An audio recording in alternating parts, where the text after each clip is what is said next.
The basketball, both teams with a timeout. Get it to Gainey. He's been the guy in the second half. Gainey on the drive. Gainey lays it up. Wow. And good!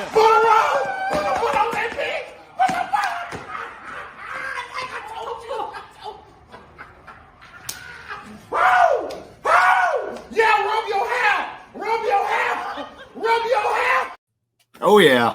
Rub your hair. Rub your hair. Tennessee, the number one ranked team in the nation, on a day where they were hit with adversity.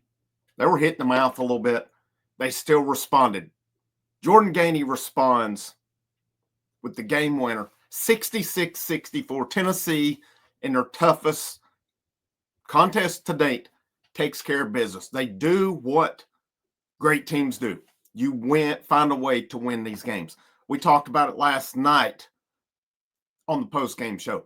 I don't even know that last year's team wins that basketball game. I don't know if previous year's teams wins that basketball game, but this team found a way along the way. This is Rock. This is the House of Orange Sports Channel.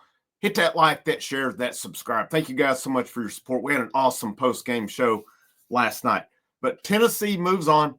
They maintained their number one ranking this week. Go up to Madison Square Garden. They conquered what had been a house of horrors against, to me, a talented Miami team. Not a great team. They're not playing good basketball, but there's talent on that team. They go up to Illinois, toughest test today, and will be one of their toughest tests of the year. They go up to Illinois. They faced a good basketball team here. Condition, hostile environment, questionable calls along the way. They get out with the victory. I'm really proud of this team. And yeah, there were, on nights like this too, I know it's easy to get down on guys. I'm not down on anybody after last night. You have these games. The bottom line is that somebody steps up, finds a way to win this one. Obviously, player of the game, Jordan Gainey, 23 points on the night, the game winner. I mean, when Zakai Ziegler got in foul trouble, Gainey moved to the point guard spot, and he did well. They did well during that time. They were plus minus over 10 per game. Gainey, of course, was the most efficient on the night as well. But he stepped in and stepped up on the night. Fortunately, he had only 3 fouls. I mean, it feels like almost the whole team was in foul trouble. But he had 2 assists, no turnovers while he was running it. And they did good things during that time. The second half numbers were much better than the first, for sure. But Gainey steps up. I mean, we got a break there with, about 5 seconds. Ziegler misses the free throw. Ziegler fouls out. I thought it was a fair call because he had his back turned to the guy. If he would have been set up, that could have been a charge and been the ball game. But you got to hit those foul shots at the end when you got a chance to really put that thing away. Fortunately for us, Yakachonis for Illinois, fantastic player, by the way, great player. He only hit 1 out of 2 as well. We got it back. Rick Barnes said in the post game that when he was coaching at George Mason, he had met with a coach up in the DC area, and that's where he got that play at. Threw it back to Gainey. Gainey goes the length of the court on it, hits that layup as the buzzer goes along, and it capped off just a fantastic game. I'm still having a hard time believing they found a way to win that basketball game with all the adversity that was in it. Chaz Lanier fouls out on the game, but he had 17 points.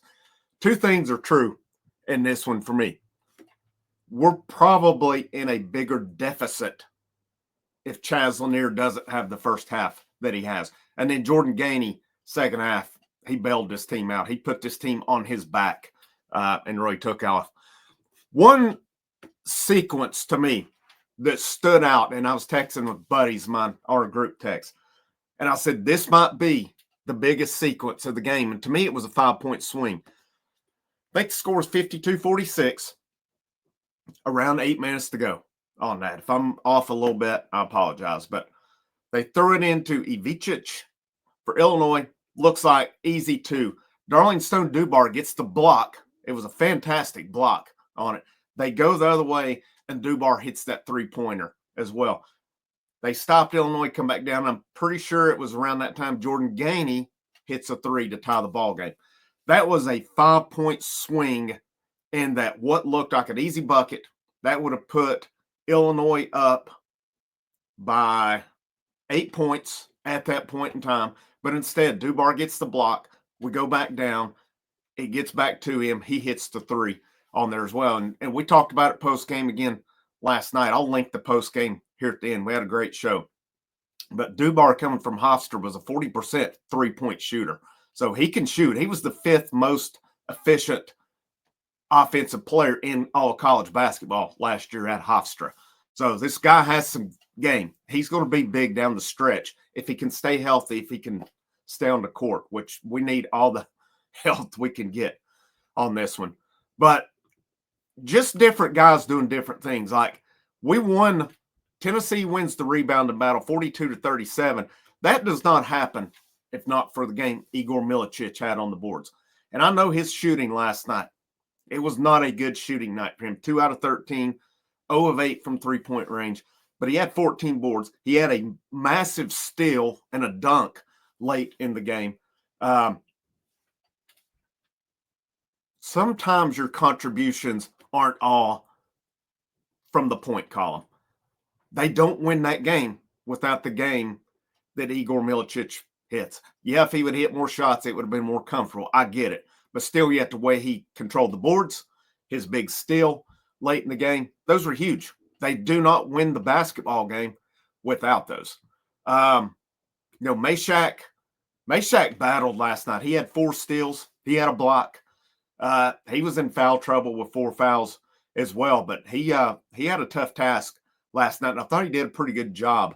And I'll talk about the officiating. The officiating sucked last night. I counted it up on here. There were 45 fouls called between both teams, and I really find it hard to believe that Tennessee was only called for 3 more fouls. It felt like a whole lot more than that.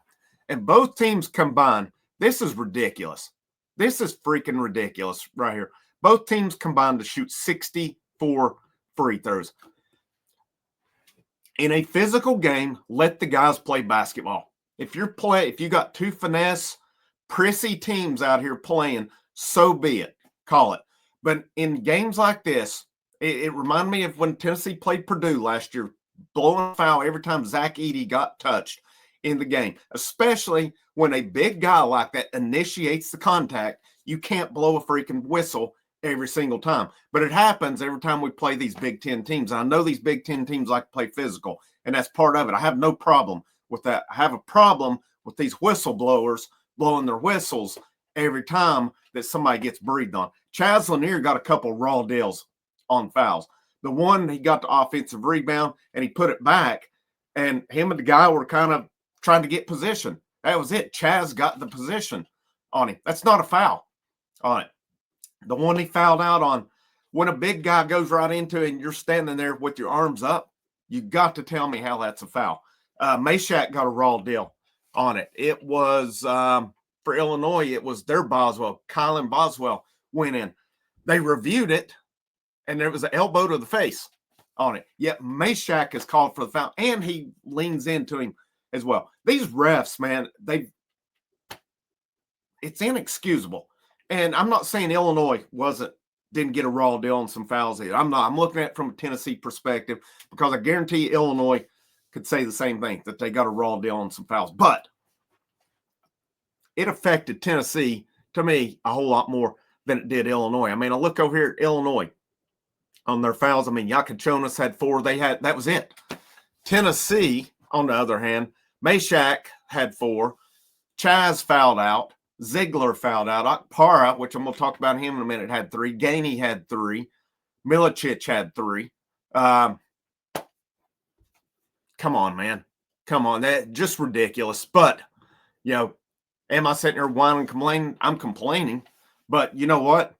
Your number 1 team in the nation is still going to be number 1 on this one as well. Things to work on for me going forward with this team. I don't have a lot. These games like this happen. We need more from Felix Akpara. 8 minutes last night, 3 rebounds, 3 fouls, 1 block on the night. He's better than this. He's played in the Big Ten.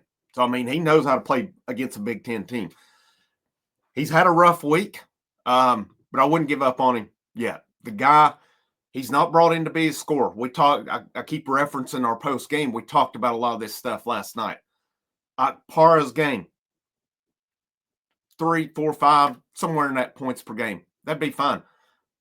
His game for Tennessee needs to be controlling the paint and controlling the boards on it. The fact that he plays 8 minutes when we needed him against the 7'1" guy, it's not a good sign. But I guarantee you it'll be addressed moving forward. I mean, I think Barnes saw something with a little bit of it seemed they could go with Milicic down low, and then they went a little bit smaller. I think that was the way they had to go because Cade Phillips only played 15 minutes himself last night. He had 5 boards. I would have liked to seen a little bit more of him to try to combat, but at the same time, some of these numbers you look at it, and some of it felt worse than it really was. I mean, the fact that Tennessee won the rebounding battle by 5, and there was times that I felt like Illinois was, having really their size was giving Tennessee trouble. But great game for this team, and not that it was greatly played, but you're going to have these games, and you've got to have that down the stretch. What stood out to me last night too was last year it was Dalton Connector bust, other than like a couple games. Last night I thought it was looking early like Chaz Lanier or bust, and then Jordan Gainey said, I got other ideas right here, and he took that game over in the second half, led the way with 23 points, of course, with the buzzer beater. But Chaz is doing his thing. Not a great shoot. He was 5 out of 17. He had 17 points. He had a rough night at the free throw line as well. Milicic had a rough night shooting. He's going to be better than that. Meshack had 6 points. That's kind of his game. He does his thing. Ziegler. Here's the thing with Zakai Ziegler on it. And it wasn't a big assist night.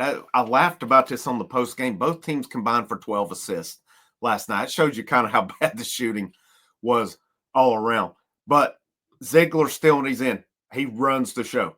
He runs it effectively. And the fact that, it goes to show you he was in foul trouble with only 24 minutes played last night. But other guys stepped up. That's what you need to be a championship level team. You got to have other guys step up when your main dudes maybe are in foul trouble or they don't have it on that point in time.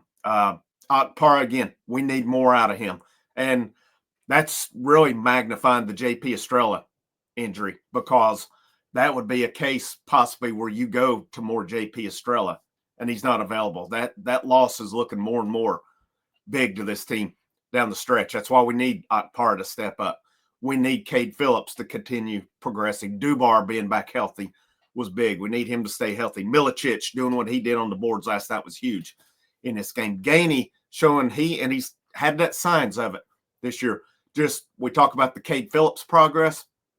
Jordan Gainey's progress is pretty substantial too. The fact that he put that team on his back last night, he is starting to show he's more or less going to be your number 2 scorer on here. Dubar, 17 minutes. I thought it was an excellent 17 minutes, 5 boards. Phillips talked about his. Bishop Boswell, 7 minutes. I thought Bishop Boswell had a really good 7 minutes of play. He had 3 rebounds during that time. All 3 of them were offensive rebounds. Didn't have any assists, didn't take any shots or anything. But the fact he played good defense and he got those rebounds. That was a big 7 minutes in a really a crucial situation where he was called upon to come in. So many guys, so many little things last night led to that victory. Now, the way it looks to me with Tennessee is that they should go in to SEC play ranked number 1. They should go in ranked number 1, because coming up next, you've got Western Carolina Tuesday night at 7 o'clock. You have Middle Tennessee State on Monday the 23rd. You have Norfolk State New Year's Eve at 3 o'clock. And then SEC play starts on January 4th. This team should enter SEC play on January 4th when Arkansas comes to town, number 1 in the nation. And this team has got a real shot, to me. They can maintain, do what they're doing to be a number 1 seed when it's all said and done. If you return to my channel, there's a video on it. I asked before the season, is this the year for Rick Barnes and this team? I don't know that it is. The ceiling is there that they can win it. They're playing at a championship level right now. Can they maintain it? Can they avoid injuries down the stretch? That's going to be the big thing. Thank you guys for your support. I hope you have a great rest of your day. It is always a great day to wear the orange.